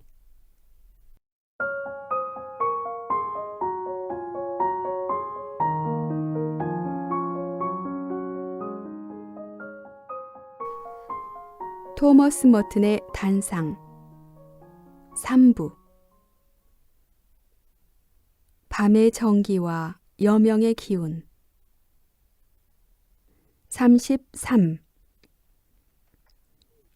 비노바 바베의 천상의 노래에 감동적인 문구가 있다. 욕구가 없이 행동하는 사람의 행동은 욕구를 가지고 행동하는 사람의 행동보다 마땅히 훨씬 나아야 한다. 이것은 지당하다. 왜냐하면 후자는 결과와 역할의 마음이 끌려 결과에 대해 생각하고 상상하느라 자기의 시간과 주의력을 소모하기 때문이다. 그러나 결과에 대한 욕구가 없이 행동하는 사람은 모든 시간과 있는 힘을 몽땅 행동에 쏟아붓는다. 이것은 영성은 실천적인 것이 아니라는 그릇된 통념을 말끔히 지워버린다. 아마도 어떤 사람이 말하는 영성은 사실은 영적 욕구를 뜻할지도 모른다. 그런데 그것은 욕구에 내몰린 행동보다 더 큰 잘못이며 착각 그 자체에 의존하는 무언의 욕구에 지나지 않는 이른바 관상이라고 하는 지독한 착각이다. 36. 어젯밤 나는 야간 경비를 섰다. 비가 무척 많이 내렸다. 순찰 중에 수도원 뜰 한가운데 있는 작은 오두막에 들어갔는데 그것은 여기서 전통적으로 프레오라는 프랑스식 이름으로 불린다. 그 건물의 벽에 네 그루의 커다란 단풍나무에 오두막의 지붕에 비가 억수같이 퍼부었다. 나는 졸렸고 그래서 의자에 앉아 어둠 속에서 꾸벅꾸벅 졸고 있었다. 막 잠이 들려던 참에 주위에서 앵무새로 가득 찬 거대한 새장에서 나는 소리와도 같은 빗소리를 들을 수 있었다. 그러나 그 새장이 마침 현실이 되는 바로 그때 나는 잠에서 깨어나 이 이상한 소리의 세상에서 나 자신을 구출했지만 결국은 서서히 그 속으로 다시 빠져들었다. 나는 잠이 들지는 않았다. 왜냐하면 비가 어떤 소리를 내도 비가 만들어내는 신비한 새들의 세계가 아무리 마음을 끌어도 의자에 앉아서는 결코 잠을 잘 수 없었기 때문이다. 38. 루이빌 상가 중심에 있는 4번가와 월럭가의 한 모퉁이에서 나는 감격하여 어찌할 바를 몰랐다. 거리를 오가는 이 사람들을 모두 사랑하며 그들은 나의 것이고 나는 그들의 것이며 비록 서로 낯선 사람들이지만 우리는 서로 이질적인 사람일 수 없다는 것을 갑자기 깨달았던 것이다. 그것은 마치 격리된 꿈에서 단념의 세계이자 거룩한 곳으로 생각되는 특별한 세계에 거짓된 자기 고립의 꿈에서 깨어나는 것 같았다. 수도자는 세상과 격리된 삶을 사는 거룩한 존재라는 환상은 모두 꿈이다.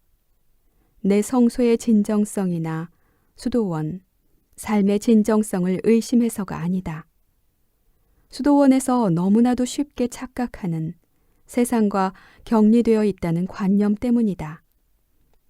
수도서원을 함으로써 다른 종류의 존재, 가짜 천사, 영적 인간, 내적 삶을 영위하는 사람들이 된다는 착각이다.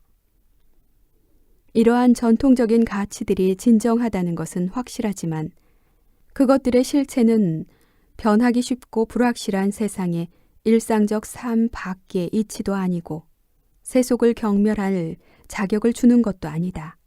비록 우리는 세상 밖에 있지만 다른 사람들이 살고 있는 세상, 곧 무기가 있는 세상, 인종 증오의 세상, 과학기술의 세상, 대중매체, 대기업, 혁명, 그리고 그 밖에 여러 가지 것들이 있는 같은 세상에 살고 있다.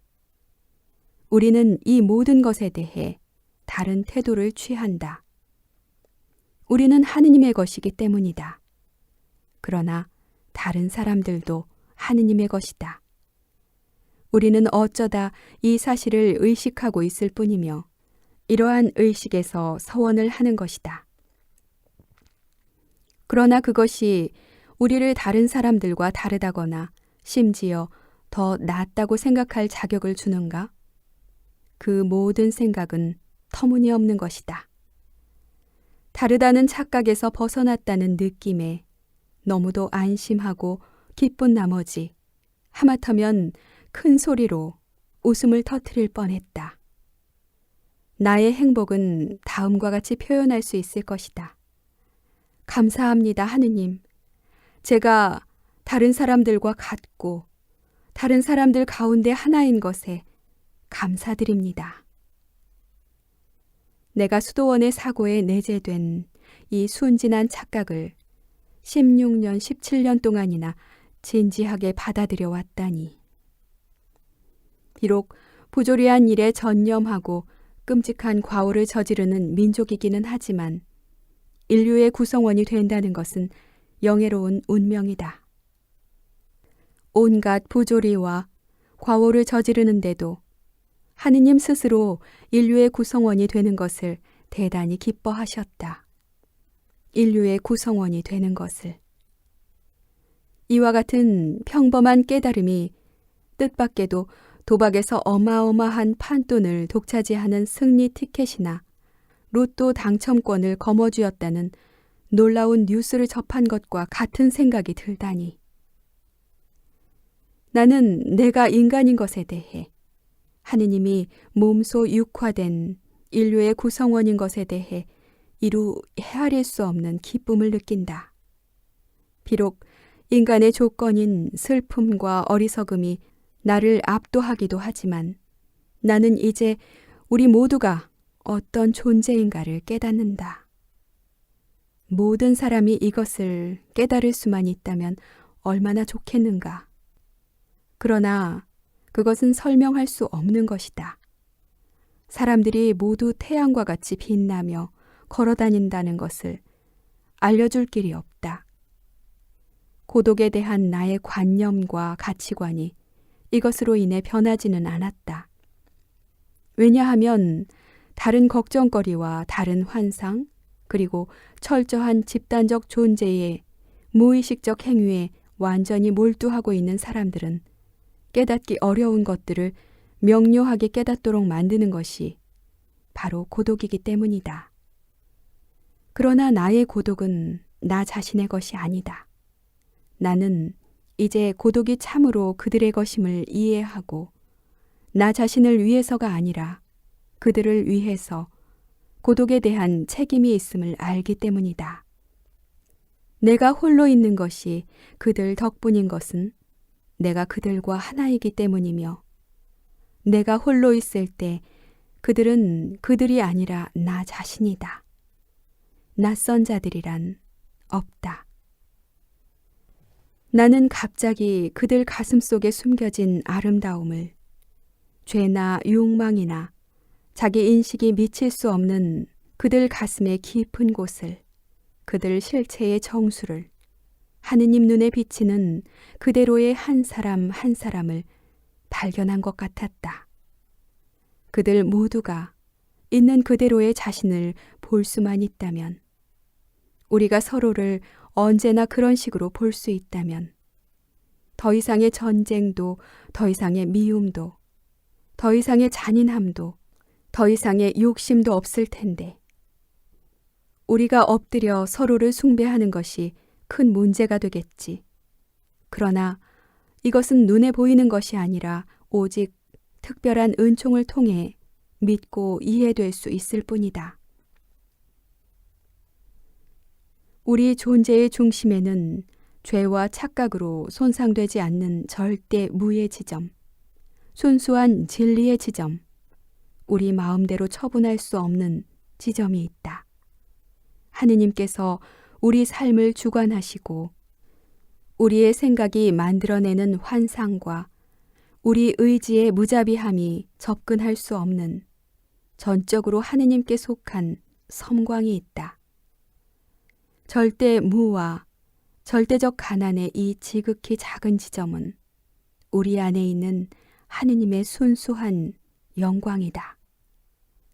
그것은 이른바 우리의 가난으로, 우리의 빈곤으로, 우리의 의존으로, 우리의 하느님 자녀됨으로 우리 안에 새겨진 그분의 이름이다.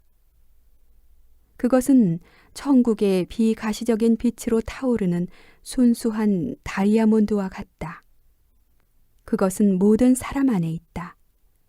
우리가 그것을 볼 수 있다면 삶의 모든 어두움과 잔악함을 완전히 사라지게 할 태양과 같은 존재의 얼굴과 섬광에서 쏟아져 나오는 무수히 많은 점으로 이어진 빛을 보게 될 것이다. 나는 이것을 보기 위한 그 어떤 프로그램도 가지고 있지 않다. 그것은 단지 주어질 뿐이다. 천국의 문은 어디에나 있다. 47. 베르나노스는 성인들은 세상 사람들이 생각하는 의미에서 체념을 한 사람들이 아니다. 만일 그들이 평범한 사람들을 낙담케 하는 부당한 행위를 묵묵히 참고 있다면 그것은 그들이 탁월한 정신력을 다하여 부정과 그것의 뻔뻔스러운 얼굴과 더욱 잘 대항하기 위해서다. 절망의 소산인 분노는 벌레와 같이 슬금슬금 기어다니고 꿈틀거린다. 기도는 계속 꿋꿋이 버티게 하는 반항의 유일한 형태다 라고 말했다. 이것은 모든 관점에서 볼 때 조금도 틀림없는 사실이다. 관의 만행에 지배를 받는 복종, 좌절과 사상의 빈곤 속에 노예적 묵종, 그리고 조직화된 부정에 완전히 복종하기를 권고하는 영성은 거룩함에 대한 관심은 상실하고 질서라는 거짓 개념에만 관심을 갖는 영성이다.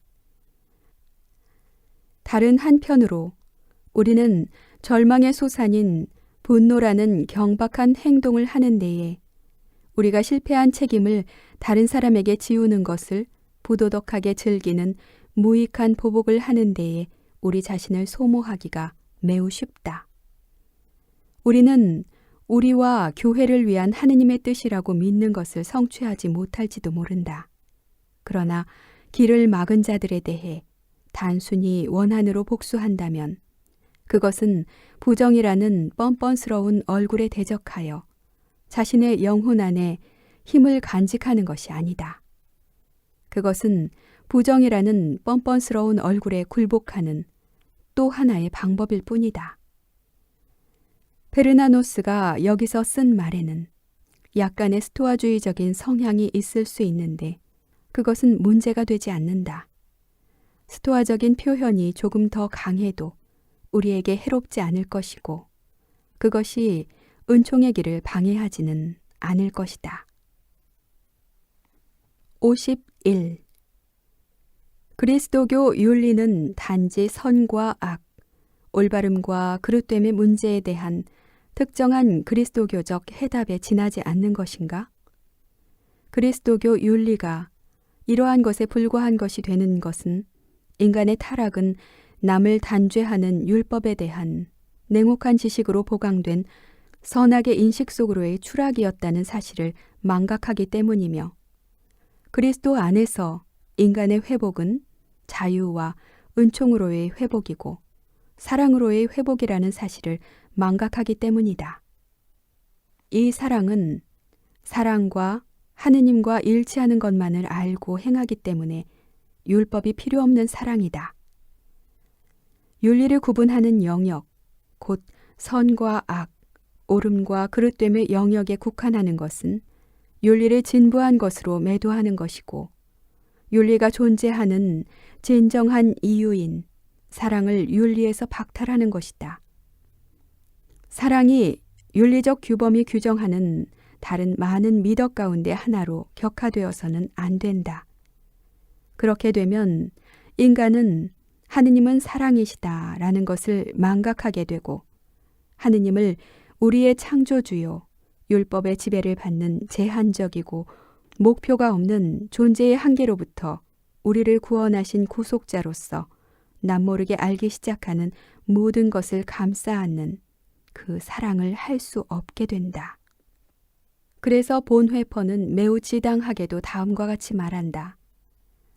선악을 인식할 때 인간은 타고난 운명이라는 현실에서는 자신을 이해하지 못하고 오히려 선한 사람이 될 수도 있고 악한 사람이 될 수도 있는 자신의 가능성에 있어서만 자신을 이해한다. 인간이 이제 자신을 하느님에게서 떨어진 하느님 바깥의 어떤 것으로 알고 있다. 이것은 인간이 이제 오직 자신만을 알고 더 이상 하느님을 전혀 알지 못한다는 뜻이다. 따라서 선악의 인식은 하느님으로부터의 이탈이다. 오직 하느님을 거역함으로써 인간은 선악을 인식할 수 있다. 그리스도교 교육에서 옳음과 그릇됨, 곧 선악만을 윤리적으로 강조하는 것은 의심을 기르는 것이지 신앙을 기르는 것이 아니라는 것이 분명하다. 가톨릭 신앙은 죄, 특히 성의 영역의 죄를 피하고 선한 사람이 되는 것과 자신의 의무를 행하는 것이라고 주장하면 할수록 진정으로 믿는 것이 어려워지며 신앙은 더욱더 윤리적 성취를 조건으로 하는 지적, 정신적 문제가 되고 만다. 이와 같은 상황에서 신앙이 계속해서 인력으로 가능하게 되는 유일한 길은 신앙을 다른 미덕들과 의무 가운데 하나로 생각하는 것이다. 사람은 믿으라고 하니까 믿는 것이지 살아계신 하느님을 알고자 하는 살아있고 생명을 주는 열망 때문에 믿는 것이 아니다. 신앙 자체는 삶에 대한 의문으로 가득 차게 되지만 그럼에도 사람은 의무감에서 그것을 무시하고 악을 피하며 선을 행하는 자신의 일을 끊임없이 행하는 것이다. 결국 우리는 이러한 의혹과 의무의 싸움으로 생기는 긴장을 강력한 개혁운동이나 이단자들의 박해를 통해서 자연스럽게 발산하고자 한다. 우리와 같지 않는 사람들의 악과 오류를 심판하고 비난함으로써 우리 자신이 선하고 옳다고 입증하기 위해서다. 실존주의자의 윤리는 율법의 윤리적 가치체계와 선악의 윤리적 가치체계가 강요하는 객관적 의무라는 절대 불가피한 일을 피하려고 하면서 더욱 상세한 결말이 나기까지 타락의 논리를 밀어붙일 뿐이다. 선과 악을 안다는 것은 자신을 무한한 가능성과 직면한 선택의 주체로 안다는 것이다. 그러나 그 가능성은 의미가 없고 선과 악은 허구이며 자기 자신의 선택의 원천이고 근원으로서 그 주체만이 남을 뿐이다. 우리의 가능성이 선, 만일 누구든 수고를 아끼지 않고 그것을 그렇게 부르고 싶다면 선과 비슷한 무엇이 되게 하는 것은 우리의 정직하고 진정한 선택이다. 율법주의자의 윤리적 가치체계가 강요하는 좌절감을 주는 한계와 장애에 대한 무신론적 실존주의의 분계는 여전히 자유를 허락하지 않는다. 그것은 선과 악의 범주를 초월하려 하지만 그것 자체의 거짓 초월성에 얽매여 있다. 선택은 좌절감을 주고 고통을 주는 선과 악 사이의 구분으로부터 자유로울 수 없다. 따라서 주관적 선택은 절대적일 수 없다. 자유가 단지 선과 악을 선택하는 힘으로 간주되는 한 자유를 이해할 방법이 없다. 그리고 자유를 단순히 선택하는 힘이 되게 하려고 선과 악을 없앤다면 모호하고 혼란스럽게 되어 어려움은 더욱 증폭된다. 57.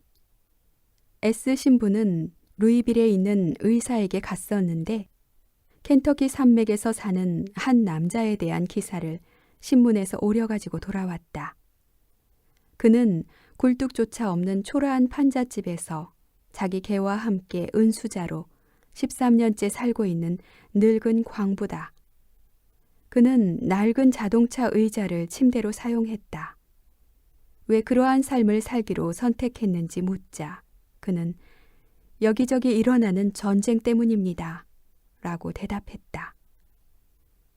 어쩌면 그는 그야말로 사막의 교부일지도 모르겠다. 그리고 아마도 그가 어떻게 거기에 갔는지는 확실치 않다는 것 같다. 62. 히틀러는 자기가 영감을 받았다고 느꼈기에 자기의 광란과도 같은 힘을 신이 내려준 힘으로 여긴다. 공산주의자들은 자신들의 집단적 망상의 힘이 영감을 받았기 때문이 아니라 과학의 무오류성을 가졌기 때문에 그것을 지고의 또는 절대적 신으로 여긴다. 모든 정치가들은 자신들의 권력이 어쨌든 최고의 것이며 역시나 우주나 하늘이 준 세력의 표현이고 영원한 법이요 근본적 원리의 표현이라는 가정하에 행동한다. 그런 그들인데도 자신들은 종교가 없다고 말한다고? 그들의 종교는 바로 권력에 의한 자신들의 절대적 부패다. 66. 성령 강림 대축일 전야에 하느님께 드리는 기도. 아버지, 오늘 이 푸른 하늘이 당신을 찬양합니다. 튤립, 포플러 나무의 고운 초록과 오렌지색 꽃들이 당신을 찬미합니다. 멀리 보이는 푸른 언덕이 찬란한 빛으로 가득한 상큼한 공기와 더불어 당신을 찬미합니다. 말다툼을 하는 딱새들이 엄매하고 울고 있는 소들과 저 건너편에서 지저귀는 메추라기와 함께 당신을 찬미합니다. 아버지, 저도 이 형제들 모두와 함께 당신을 찬미합니다. 그들은 저의 마음과 저의 침묵을 표명합니다. 우리는 모두 하나의 침묵이면서 다양한 목소리를 가지고 있습니다. 당신은 우리를 함께 모이게 하셨으며 우리가 하나이면서 여럿이 되게 하셨고 저를 증거로서 의식으로서 그리고 기쁨으로써 여기 한가운데 앉혀놓으셨습니다. 네, 제가 여기 있습니다. 제 안에 세상이 있고 당신이 계십니다. 저는 빛의 사슬고리이며 존재의 사슬고리입니다. 당신이 저를 일종의 중심이 되게 하셨습니다. 그러나 아무데도 없는 중심입니다. 그런데도 역시 저는 여기 있습니다. 다른 곳도 아닌 이 나무들 아래 여기에 제가 있다고 말씀드리겠습니다. 오랫동안 저는 어둠과 슬픔 속에 있었습니다. 저의 혼돈은 저의 탓이겠지요. 저 자신의 뜻이 제 슬픔의 뿌리라는 것은 의심할 여지가 없습니다. 그리고 저는 그것을 뉘우칩니다. 자비로우신 아버지, 그러나 저는 단지 이 신앙 형식이 모든 문제에 대한 공인된 답으로서 용인될 수 있기 때문에 그것을 뉘우치는 것이 아닙니다. 저는 죄를 지었음을 알지만 그 죄는 어떠한 목록에서도 찾아볼 수 없습니다.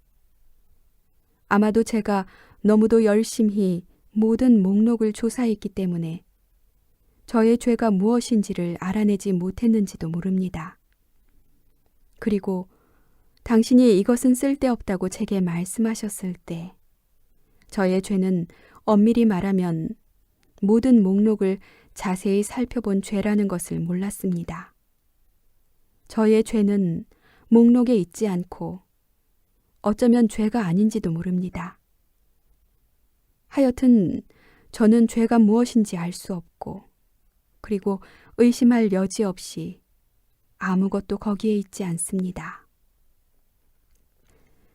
저의 특별한 어리석음이 어떤 것이었든 간에 당신 친구들의 기도와 저 자신의 기도는 어쨌든 이루어졌습니다.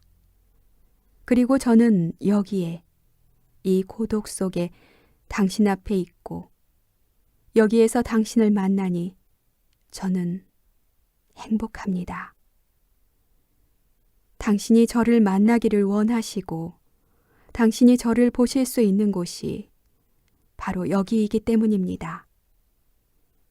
제가 여기에 있다는 것은 당신께서 제게 청한 응답이며 제가 명확하게 들어본 적 없는 것에 대한 저의 응답입니다. 저는 응답을 하였고 저는 만족합니다.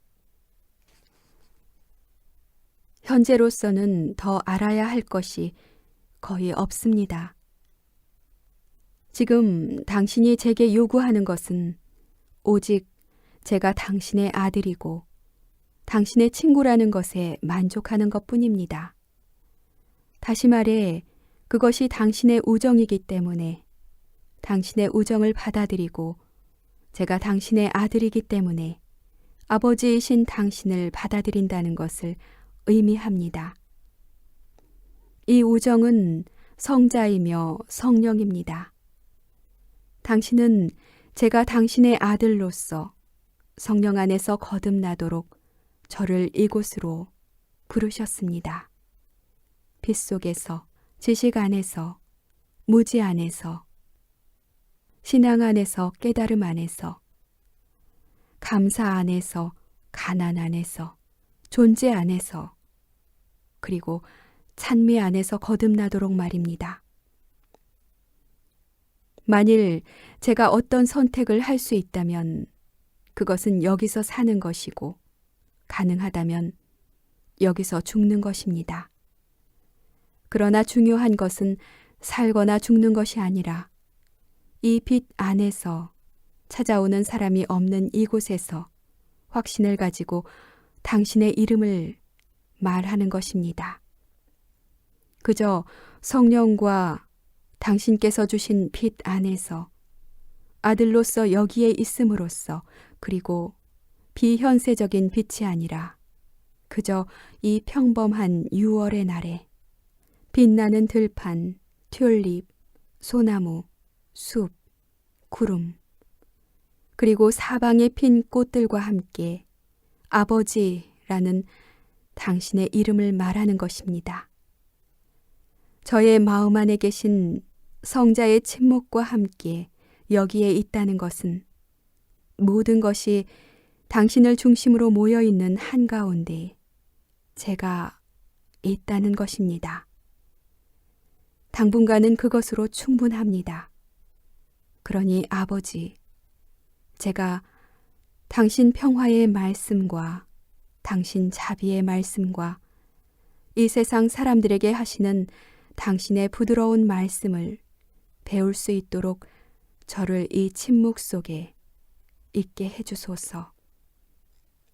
그리고 어쩌면 저를 통해서 오랫동안 당신 평화의 말씀을 어느 누구도 들을 수 없었던 곳에 들리게 할 수 있도록 저를 이 침묵 속에 있게 해주소서. 여기서 진리를 공부하고 진리를 위해 고통받는 것을 배우기를 간청합니다. 빛 자체이신 분, 그리고 만족과 성령, 이것만으로 족합니다. 아멘. 74. 삶이란 진리를 추구하는 투쟁이거나 투쟁이 되어야 한다. 그러나 우리가 진정으로 찾는 것은 이미 소유하고 있는 진리다. 진리란 살아가도록 내게 주어진 삶의 현실에서 나의 것이다. 그러나 삶을 있는 그대로 생각 없이 수동적으로 받아들인다는 것은 필요한 투쟁과 정화를 단념하는 것이다. 사람은 단순히 눈을 뜨기만 한다고 볼 수 있는 것이 아니다.